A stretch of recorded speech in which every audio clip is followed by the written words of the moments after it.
Inside the grand, dimly lit church of Katter village, a solemn atmosphere loomed. Hooded priests stood at the altar, their expressions unreadable as the villagers gathered in silence.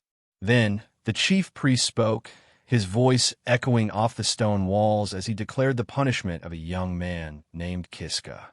His crime, though not specified in detail, had been deemed serious enough for the harshest sentence: exile into the Katarov dungeon. As soon as the words were spoken, Kiska cried out in desperation, insisting that the accusations were false.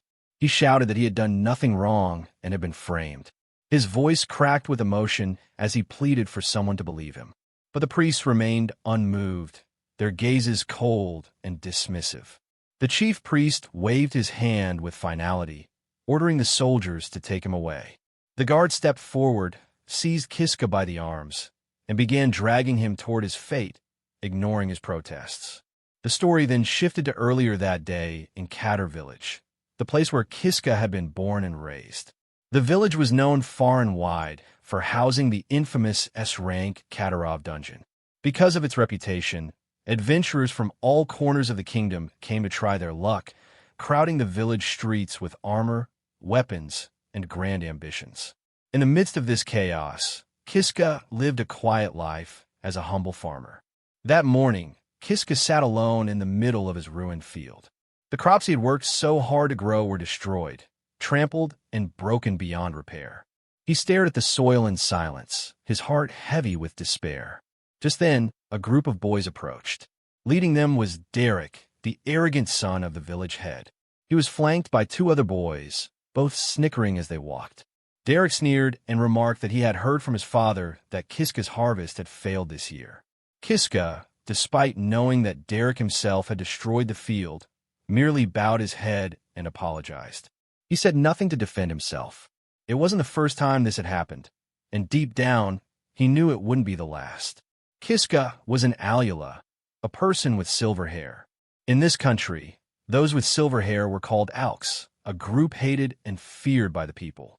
Long ago, a silver-haired human had betrayed the kingdom and helped the demons, and ever since then, Alks have been blamed for that ancient treachery. They were seen as cursed, dangerous, and untrustworthy. Kiska had grown up under the weight of that prejudice. Without warning, Derek lashed out and punched Kiska in the face. Kiska staggered backward, but said nothing. Even as the group began to beat him, kicking and punching without mercy, he didn't fight back. He had grown used to this torment. His thoughts echoed in his mind. Even if they hurt me, even if they destroy everything I own, I have no choice but to endure it. Later that day, Kiska walked down the village road, limping and covered in bruises. His lip was bleeding, and one of his eyes was swollen. That was when Namia, a kind girl with a gentle voice, spotted him. She rushed over and asked if Derek had done this to him again.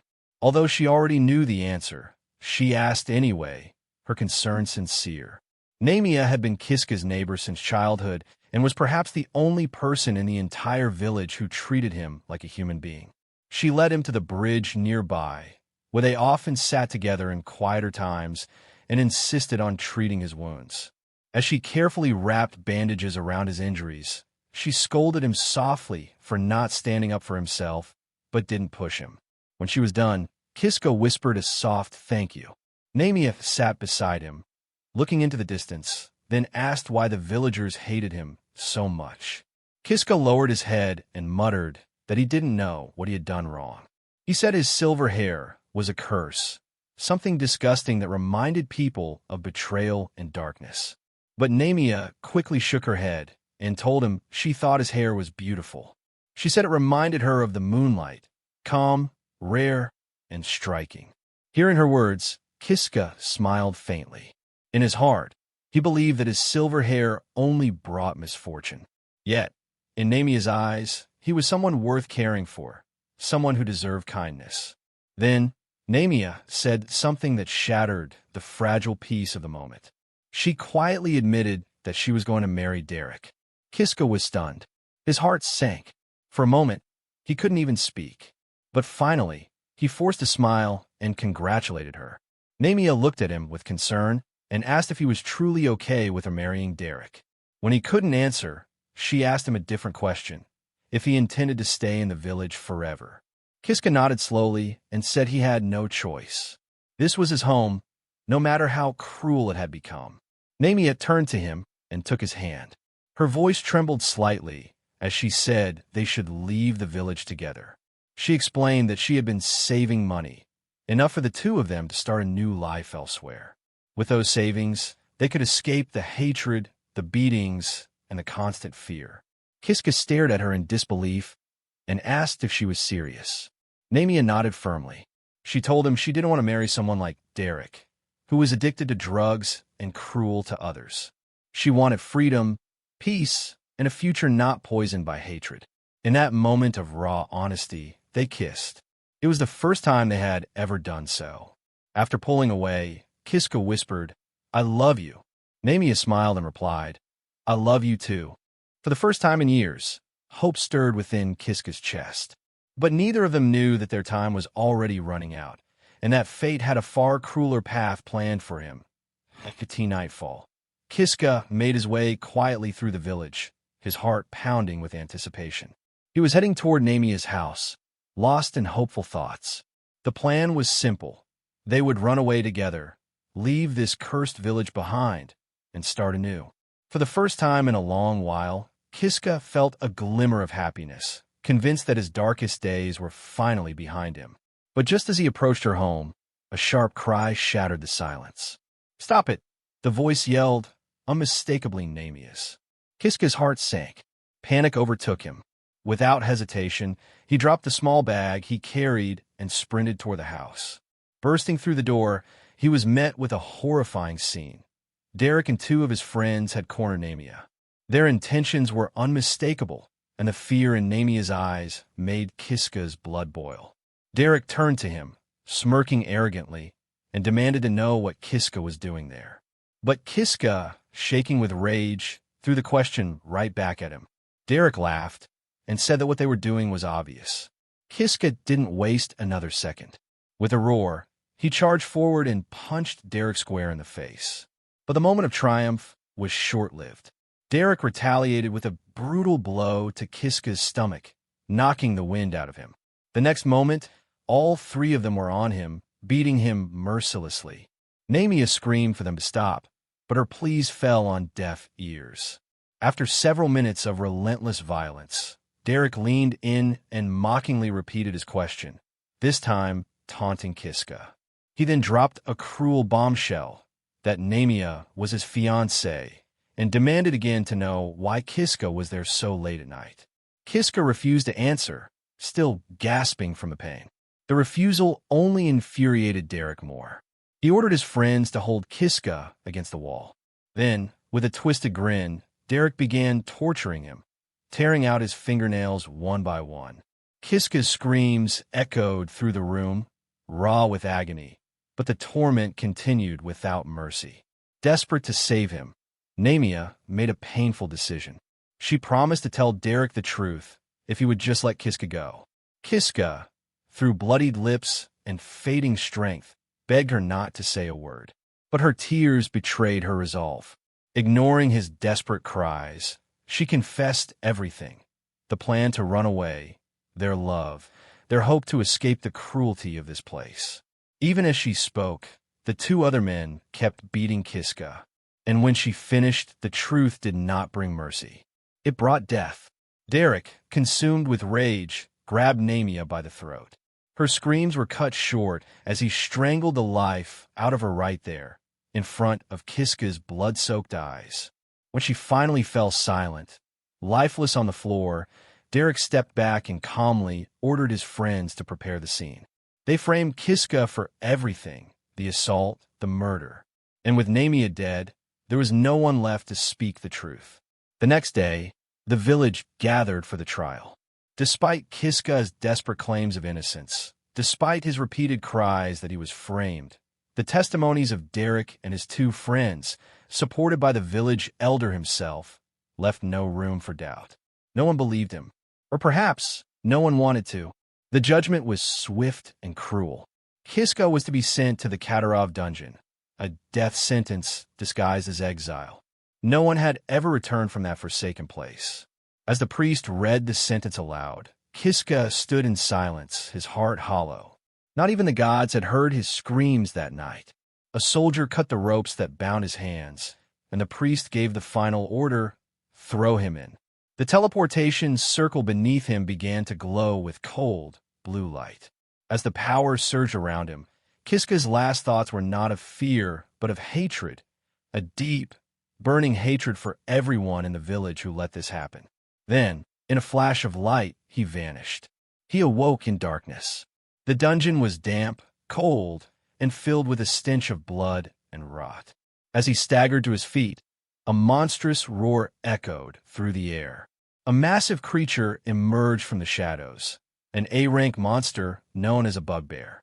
Kiska had heard tales of this beast from passing adventurers. None who faced it ever lived to tell the tale. Panic took over. He turned and ran, shouting for help even though he knew none would come. But to his surprise, a voice answered, a calm, almost curious voice, asking if he truly wanted help. Without hesitation, Kiska cried out that he did. Then, a strange girl appeared before him. She said nothing more than a single sentence, "I will grant you your skill." Before he could respond, she vanished into thin air. A glowing light enveloped him. In his mind, the words appeared, "Skill acquired, save and reset." He had no time to question it. The bugbear lunged, and in a flash, its massive fist struck Kiska's head. Everything went black. But then, he opened his eyes. He was back in the same place, just as he'd been before. Confused, he touched his face, then his chest. No wounds. He was alive. He remembered the punch, the pain, the death, but somehow he had returned. Before he could process the miracle, the bugbear appeared again. This time from behind. Another fatal blow. Another instant death. And again, Kiska opened his eyes, exactly where he had started. It happened again, and again. Each time he died, he returned, whole, conscious, and terrified. The pattern became clear. The skill he had received allowed him to reset time upon death. He was trapped in a deadly loop, fighting a monster that would never stop and reliving the pain of dying over and over. But something in Kiska's eyes changed. He realized this wasn't just a curse. It was a second chance. And if he could learn, if he could understand this skill, time it right, survive long enough, maybe, just maybe, he could escape this place. And one day, he would return to the village, not as a victim, but as vengeance, for Nemia, and for the justice he was denied. Kiska had acquired a strange and terrifying skill, one named Save and Reset. At first, he didn't fully understand its implications, but that changed the moment he faced the monstrous creature lurking in the dungeon.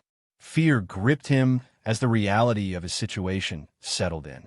Every time the monster killed him, he came back to life, only to die again.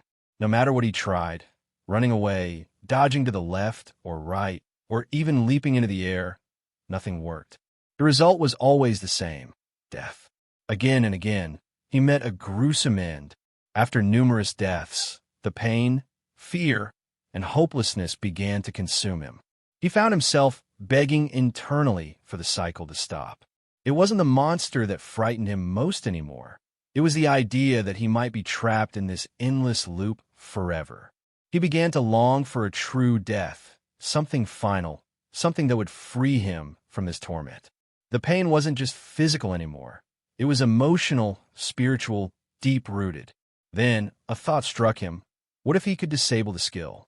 In a frenzy, he pulled open his skill window, fingers trembling as he tapped through the options, searching desperately for any way to delete or deactivate Save and Reset. He didn't want to be reborn only to suffer again. All he wanted was peace.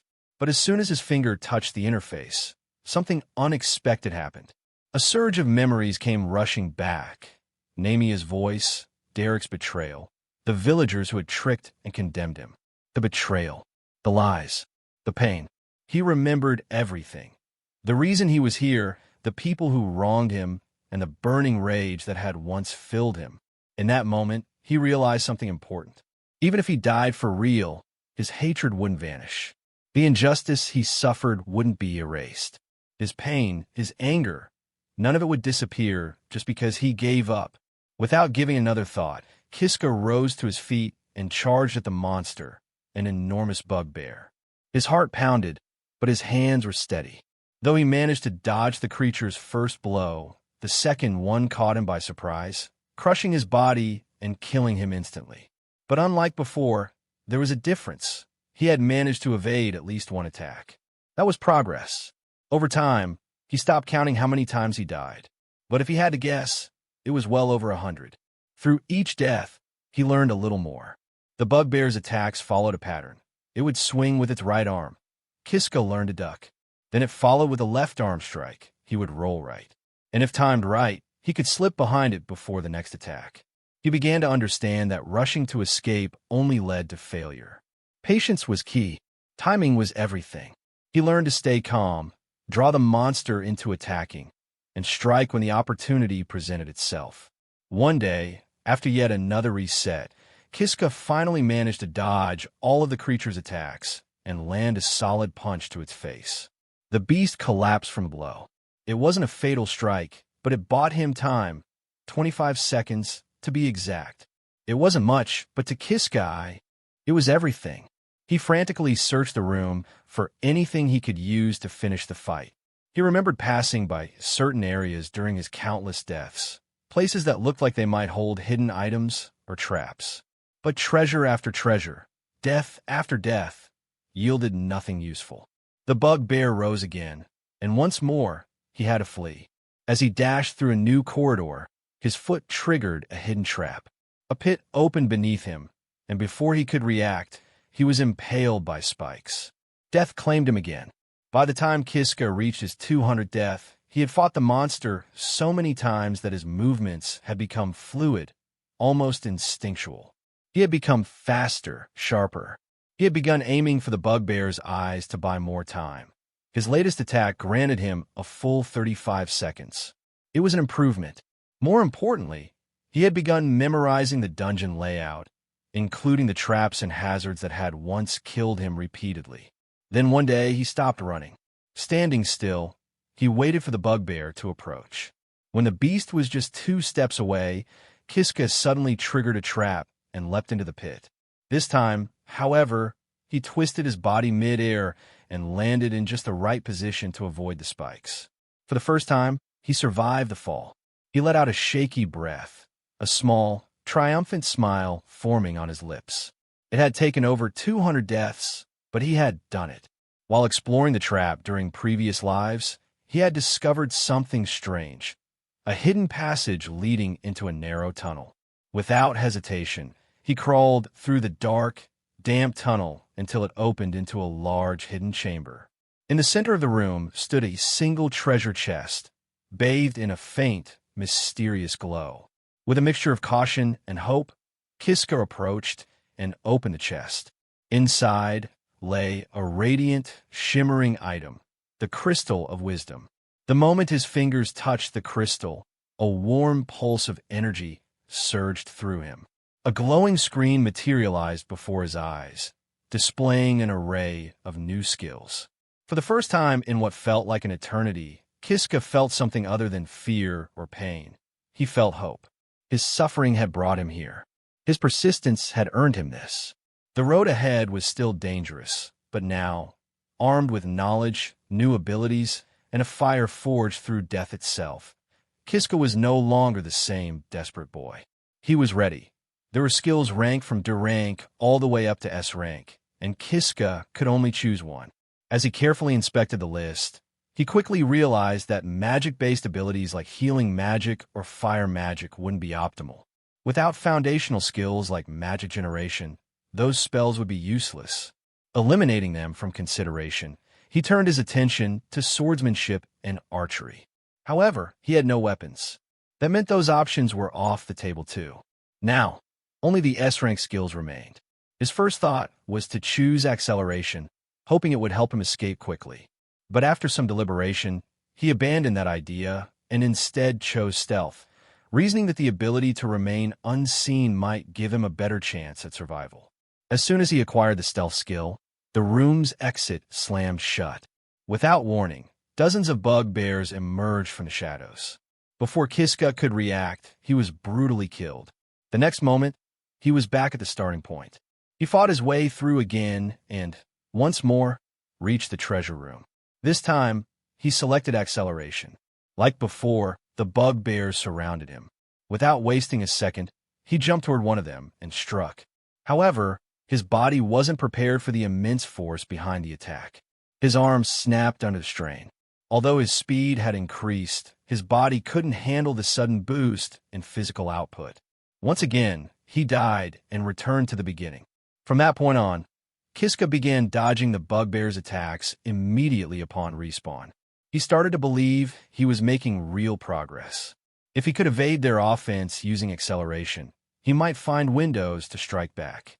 By now, he had died approximately 225 times. On yet another attempt, he reached the treasure room and chose acceleration again.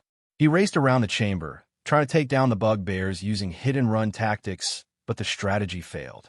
Around his 300th attempt, he began to realize a grim truth. Even with an S-rank skill like acceleration, he couldn't defeat them. He tried everything. He targeted their eyes with pinpoint strikes, but the monsters withstood the pain and retaliated. He attempted to strangle them from behind, only to be torn apart by the others. The repeated failures began to weigh on him. He feared he might never overcome the bugbears. The hopelessness crept in. Even pressing the skill icon filled him with dread.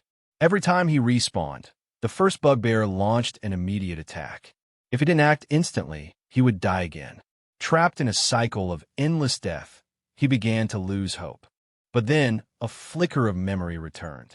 He remembered Namia, the warmth of her presence, their dreams of escaping the village together. And he remembered Derek, the man who ruined his life, and the townspeople who turned on him. The hatred burned in his chest, keeping him alive. If not for that, he might have surrendered long ago. Gritting his teeth, Kiska swore to keep going. He would escape this dungeon. He would get his revenge. With renewed determination, he selected a new skill, body strengthening, and charged the bugbears once more. Each death became an experiment. He learned. He adapted. He kept testing skills, combinations, and techniques. Eventually, around his 420th attempt, he combined body strengthening with physical enhancement. That time, something clicked. Kiska leapt high into the air and landed squarely on a bugbear's head. The creature flailed in panic as Kiska stood tall. The improvements were undeniable. His strength, durability, and mobility had all surged. He smiled confidently and, staring into the creature's eyes, muttered coldly, "You're not my opponent." The bugbears had reason to be afraid. Kiska was no longer the same helpless prisoner they once slaughtered. Kiska had attempted the dungeon so many times that he'd started naming the monsters. One day, upon seeing a familiar creature, he muttered to himself that Bugbear C wasn't his target. Instead, he launched himself at Bugbear, the one he truly wanted to eliminate. With a powerful kick, he killed it instantly. As a reward, he gained a single skill point. He quickly used it to level up his physical strengthening skill, thinking that if he could continue this pattern, defeating one bugbear after another, he might eventually overcome all 10. However, his hope was short-lived. When he checked the skill window again, he realized that leveling up the skill any further required 100 skill points. Since each bugbear only gave 12, he could only upgrade it once, and that too after nearly defeating all of them. That realization crushed him. He died again, despairing at the thought that if he couldn't strengthen his body, there was no way to beat the monsters ahead. By his 510th attempt, Kiska had reached an emotional breaking point. He sat crying in front of the skill window, muttering that he couldn't take it anymore. He shouted in frustration, blaming everything on Derek. In his pain, he screamed that it was all Derek's fault, that Kiska was suffering in this hellhole because of him. Grinding his teeth in fury, Kiska swore that he would escape the dungeon and take revenge on every single villager who had betrayed him. But even as he spoke those words, his heart was sinking deeper into despair. He had started to lose all hope of ever escaping. In his hopeless days, he accidentally tapped on a skill called Provoke and unlocked it. At first, he scoffed at it, assuming it was useless. Still, thinking he had nothing to lose, he decided to test it. When he used Provoke on a bugbear, the monster charged at him full speed. Kiska dodged, and the bugbear smashed straight into the wall. Intrigued, he provoked another one. This time, it attacked its own teammate. As the monsters turned on each other, Kiska began laughing maniacally. All the failures and deaths he'd endured felt absurd in retrospect. Furious at the wasted effort, he now embraced the chaos. He provoked each bugbear one by one, watching gleefully as they fought among themselves. In time, only 2 remained. Kiska baited them into attacking him, but dodged at the last moment, causing them to strike each other. When the dust settled, only Kiska remained standing. Finally, after 510 grueling attempts, he had conquered the treasure room filled with 10 bugbears. But there was no time to rest. In the next scene, Kiska was seen running from a terrifying monster, a headless horse. After clearing the previous room, an exit had appeared, leading to the next floor. However, this new floor had already killed him 10 times. The monster haunting it was an A-rank creature known as the Headless Mule. Despite the danger, there was one small victory. The dungeon's respawn point had updated to this new floor. The thought that he wouldn't have to repeat the bugbear battle anymore lifted a burden from his heart.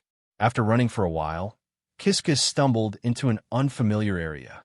At the end of the hallway, he found 3 teleportation circles. He realized he had to choose one in order to continue. Figuring that death wasn't much of a threat with a new respawn point, he stepped onto a random circle. In an instant, he was transported to a new area with only a single path forward. Determined, he kept walking. At the path's end, he saw something that made him stop. It was the same mysterious girl who had granted him his first skill. She was sealed inside a magical barrier, chained tightly. As soon as Kiska touched the barrier, it shattered and the girl collapsed to the floor. Moments later, she regained consciousness and looked at him. She assumed he had freed her and thanked him. When Kiska asked who she was, she introduced herself as Agia. She guessed that Kiska was an XH hero, though he didn't understand what she meant. Agia then asked for his name. When he told her, she smiled and said she liked it. Without warning, she asked him to bend down. He obeyed, only to be shocked when she kissed him. Pushing her back in surprise, Kiska demanded to know why she'd done that. Agia simply replied that it was a thank you for saving her. Before Kiska could process it all, Agia asked if he wanted to get out of the dungeon. He immediately nodded. Grabbing his hand, she told him to come with her. She would help him escape. As they ran, they encountered the Headless Mule, but Agia swiftly defeated it with ease. Kiska was stunned by her strength. When he asked how she was so powerful, she showed him an item and explained that it was tied to her item box skill, an ability that allowed her to store anything and retrieve it at will. She demonstrated by absorbing the pieces of the fallen monster into the box. Kiska remembered seeing that skill in a menu once, but hadn't thought much of it at the time.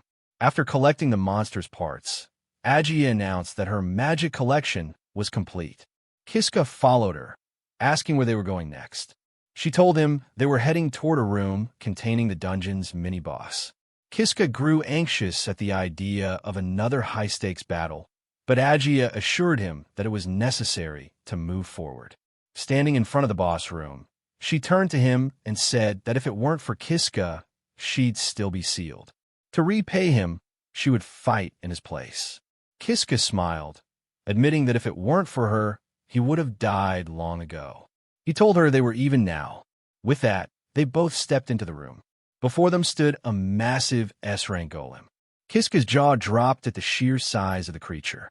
Agia told him to stay back and charged in, declaring she would protect him. Kiska stood at a distance, watching as Agia fought the enormous golem with remarkable skill. For a moment, it looked like she had the upper hand, until she tripped on a rock and lost her balance. The golem struck her hard, sending her crashing into the wall. Dizzy and unable to stand, she was vulnerable. Just as the golem prepared to land the finishing blow, a voice rang out. It was Kiska. He had used Provoke, causing the golem to ignore Agia and charge toward him instead. And with that, the episode came to a dramatic close. If you want the next part as soon as today and early access to all future episodes, join the channel membership or Patreon for just 99 cents. Thanks for watching, and don't forget to like and subscribe for more epic battles. The attack struck with such overwhelming force that it shattered the wall behind Kiska, sending debris flying in all directions. Aji, witnessing the impact, felt her heart sink. Her eyes widened in horror, and for a brief moment, she truly believed Kiska had been killed. Tears welled up in her eyes, but before she could fully break down, Kiska's voice called out faintly from the dust-filled air. He had survived. It turned out that in the very last moment, Kiska had managed to dodge the attack. Bruised and breathless, he stood up, clutching his side and breathing heavily. With a faint smile, he remarked that if there was one thing he had always been good at, it was dodging. He had done it repeatedly during the bugbear fight, weaving between blows, slipping past claws and clubs. He said it like a joke, but there was a quiet pride in his voice.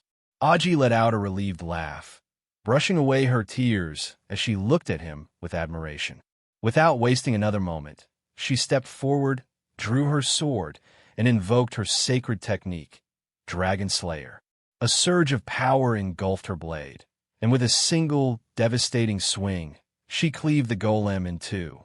The creature crumbled, defeated in one elegant stroke. With the threat eliminated, Aji rushed over to Kiska and threw her arms around him in an embrace. Kiska stood frozen for a moment, then slowly returned the hug, grateful for the warmth after such chaos. Seeing the mini-boss fall, he thought, perhaps foolishly, that things would begin to get easier now. He believed that maybe the worst had passed, but that hope would prove to be short-lived. After the battle, they discovered a hidden door behind the fallen golem. Aji led Kiska through the narrow passage, their footsteps echoing against the damp stone walls. The corridor eventually opened into an unexpected space, a room unlike anything else in the dungeon. It was surprisingly well furnished with a modest bed, a wooden table, and a plush sofa. The scent of old wood and faint perfume lingered in the air. Kiska looked around, visibly puzzled. He asked Aji if she had any idea who could have created such a room in a dungeon like this. She considered for a moment before suggesting that it was likely made by a vampire, someone who had made this place their personal haven. Kiska was stunned. Vampires existed in this dungeon? Aji confirmed it with a nod, mentioning the name Judith, a vampire of terrifying strength who had turned this dungeon into her domain. Hearing that made Kiska nervous. He asked her whether it was truly safe for them to stay in this place. What if the vampire returned and was angered by their presence? Aji smiled gently, then reassured him that she believed they would be fine, at least for now. The room had been untouched for a long time, and it didn't seem like the vampire had returned in recent memory. She sat down on the edge of the bed and patted the space beside her, inviting Kiska to sit. She told him there was something she wanted to talk about. Kiska hesitated, but eventually joined her. For a moment, they sat in silence, the only sound being the faint creaking of the old furniture.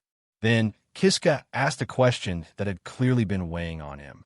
He asked Aji if she thought he was strange. She turned to look at him, confused by the sudden question, and asked why he would think that. He gestured to his hair, the silver strands that had always made him stand out. He explained that people had always treated him differently because of it. Aji listened quietly, then smiled. She said that if silver hair was the reason he thought he was strange, then he was worrying over nothing. To her, his silver hair wasn't strange at all.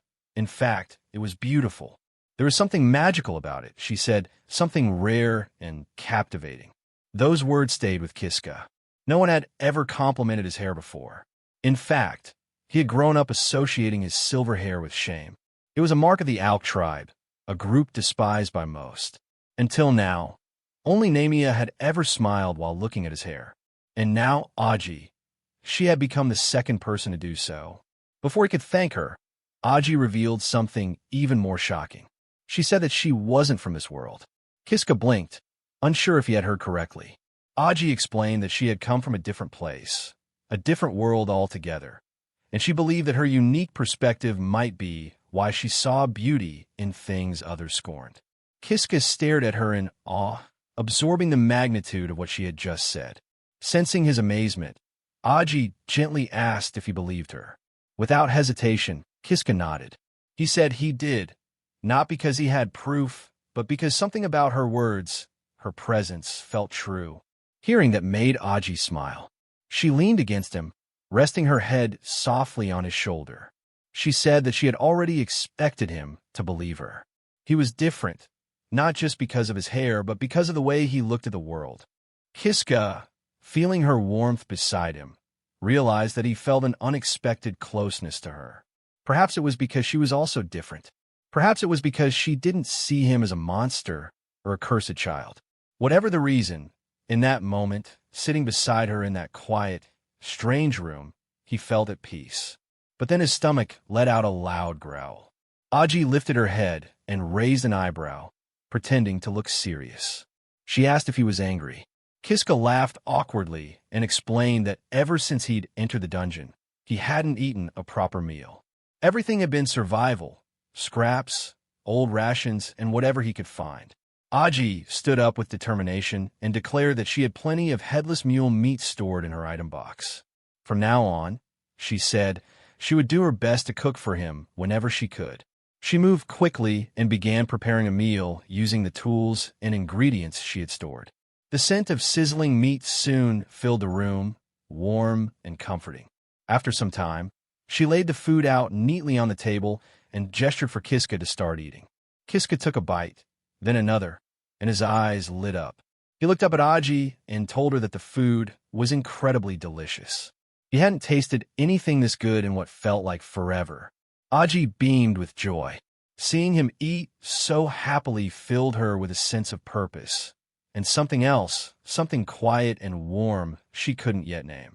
In the stillness of the hidden room, amid glowing candles and whispered truths, the two of them, a boy marked by exile and a girl from another world, found a rare moment of peace. But the dungeon was far from done with them. While eating the modest meal Aji had prepared, Kiska found himself reflecting on the nature of life in the dungeon. Food here was fundamentally scarce, lacking the variety or luxury that allowed for anything remotely sophisticated. Yet, somehow, Aji had managed to create something truly delicious. She had discovered a small stash of herbs and seasonings in the item box, likely remnants left behind by former dungeon challengers. With skill and care, she had transformed the limited ingredients into a meal that was far better than Kiska had ever expected. As he ate, savoring the warmth and flavor, he realized this was the first time he'd tasted proper food since being exiled to this hellish dungeon. A strange emotion welled up in him, a soft warmth in his chest, quickly followed by something heavier, something deeper. He didn't even realize a tear had escaped down his cheek until Aji quietly asked him if he had put too much spice in the food. Snapped from his thoughts, Kiska wiped the tear away and gave a small, embarrassed smile. He told her it was just a little, not wanting to admit how much the simple act of kindness had touched him. After the meal, Aji began cleaning the dishes, and Kiska stood up with a tired sigh. He told her that the day had been exhausting and he was going to get some sleep. As he looked around the small room, he noticed that there was only one bed. Without hesitation, he said he'd take the couch and told Aji to sleep on the bed instead. But to his surprise, Aji gently replied that it wasn't necessary. They could simply share the bed. Her tone was calm and matter-of-fact, but the suggestion shocked Kiska. Flustered, he immediately refused, insisting that he would be more comfortable on the couch. Aji didn't press further and quietly settled into the bed while Kiska tried to find rest on the worn-out couch. As he lay there staring at the ceiling, Kiska's thoughts wandered. He knew that without Aji's help, escaping the dungeon would be impossible. But that truth made him feel pathetic. He hated how dependent he'd become on her, how powerless he was in comparison. While she wielded divine-like powers and prepared meals with warmth and care, all he had was the will to survive. Lost in thought, Kiska suddenly felt a presence crawling toward him. When he looked up, he was startled to see Aji slowly making her way onto the couch beside him. Before he could react, she pressed herself close and whispered that she loved him. Her voice trembled with emotion, and there was desperation in her eyes. Confused and overwhelmed, Kiska asked her why she felt that way. Why him? Aji's voice grew soft and distant as she explained. For countless centuries, she had been sealed deep within the dungeon. Alone and forgotten, she had waited endlessly for someone, anyone, who could reach her. Over the ages, many had entered the dungeon, and to each of them, she had granted a skill. The same skill she had given Kiska. It was meant to guide them to her. But none of them ever made it. One by one, they lost themselves, lost their hearts to the cruelty of the dungeon. Only Kiska had endured. That, she said, was why she loved him. He had proven himself different, special, the one she had waited for. She leaned in further, beginning to undress, her intention heartbreakingly clear. But before she could go any further, Kiska gently pushed her back. He told her that he couldn't do this, not with her. Not because she wasn't important, but because there was someone else he cared for. Someone he loved? Namia. Aji paused, her expression unreadable. Then she said something that made Kiska's heart ache even more. She told him it was fine. She didn't mind being second. As long as she could be with him, that would be enough. But Kiska couldn't accept that. Her words, her desperation, brought back painful memories of Derek and the others who had once hurt Namia. The way Aji was pushing herself onto him, even if unintentionally, felt too similar. It triggered something deep and raw inside him. Without thinking, he shoved her off the couch. Aji landed hard on the ground, and the sound snapped Kiska back to his senses. He immediately sat up, his face filled with guilt. He asked if she was okay, his voice trembling. And as he looked at her, vulnerable and confused, he realized something horrifying. In that moment, Aji seemed ugly to him, not because of her appearance, but because of the way she had mirrored the same kind of forcefulness he had once seen in his enemies. And it broke his heart to feel that way about her, someone who had helped him so much. Aji slowly stood, her expression solemn. She apologized to Kiska, saying she had gotten carried away. Without another word, she walked back to the bed and lay down. Kiska returned to the couch, lying in silence, unable to rest. He hated how harsh he had been. He hadn't wanted to hurt her. He just wanted to refuse her gently. But instead, he had acted on instinct driven by trauma. He told himself that by tomorrow, he would talk to her. He would fix this. He needed her help if he had any chance of escaping the dungeon. But more than that, he didn't want to lose the one person who had shown him kindness here. When morning came, the warmth of the meal and the comfort of shared company were gone. Instead, Kiska was greeted by a scene so horrifying it made his blood run cold. Aji was hanging from the ceiling, her body lifeless. During the night, she had taken her own life. Kiska stared in disbelief, his heart shattering. His stomach churned violently, and he felt his knees vomiting on the floor. He couldn't bear to see her like that. The girl who had waited for centuries. The girl who had finally found someone and been rejected. The girl who had only wanted to be loved. He had pushed her away, and now she was gone. Kiska couldn't understand why she had done it. As he stood over the memory of her lifeless form, a dark and gnawing thought plagued his mind. Was he the reason she died?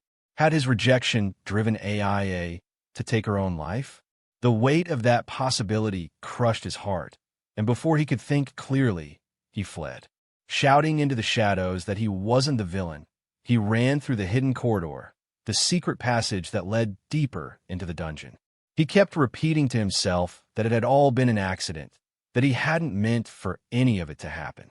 But in his panic, he failed to notice the sound of hooves echoing behind him. Silent, dreadful hooves belonging to a headless mule. The creature struck him down with ease.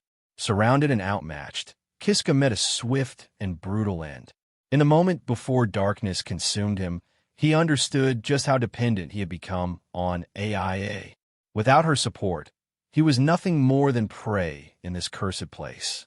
Then, he woke again, back in a familiar chamber where he had once defeated 10 bugbears.